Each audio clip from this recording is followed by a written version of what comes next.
My mama told me there were days like this.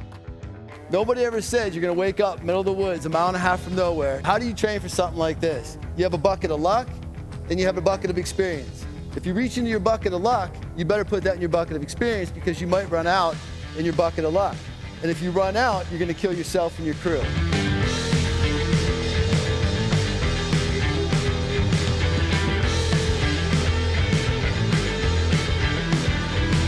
Companies that have good examples of disruptive leadership is the Boeing Corporation. Disruptive leadership is working outside the norm. You have to be tolerant. You have to be tolerant because people will make mistakes.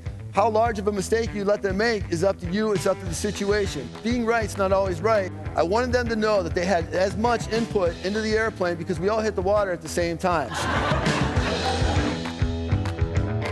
I went to the Coast Guard, I flew a 30-year-old jet. They had to rewrite the operational manual after Dave was flying the airplane. I went to the Air Force and I started flying a 60-year-old airplane, the same. They had to rewrite the operational manual after I managed to find something nobody's ever done in it. I knew we were in trouble. I was bracing for impact. I heard him screech, breakaway, breakaway, breakaway. You have to empower your people, but when you empower people, you can't just give them the responsibility, you also have to give them the authority. A brand new guy sitting in the right seat, he's our right observer, he's sitting there and he says, sir, and he's kind of stumbling over himself. Because, sir, I see something orange out there. Like it was no big deal. I'm like, that's kind of like what we're looking for out here, something orange.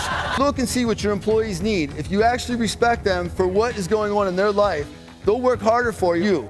Position power versus personal power. Position power is, I'm the captain, I'm in charge, do what I say. Well, what's that gonna get you? BMS, bare minimum service. Personal power, however, is something that I learned that will make your employees want to give you your best. In a survival situation, what is the most important thing that you could possibly have? Positive mental attitude was his answer. Actually got him out of the airplane, my ribs were puncturing through my lungs, and I started dragging.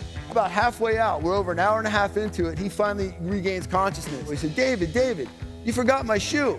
I'm an hour into this. I'm exhausted. I'm scared. Blood's hanging down. My face is hanging off the side of me. My lungs are punctured.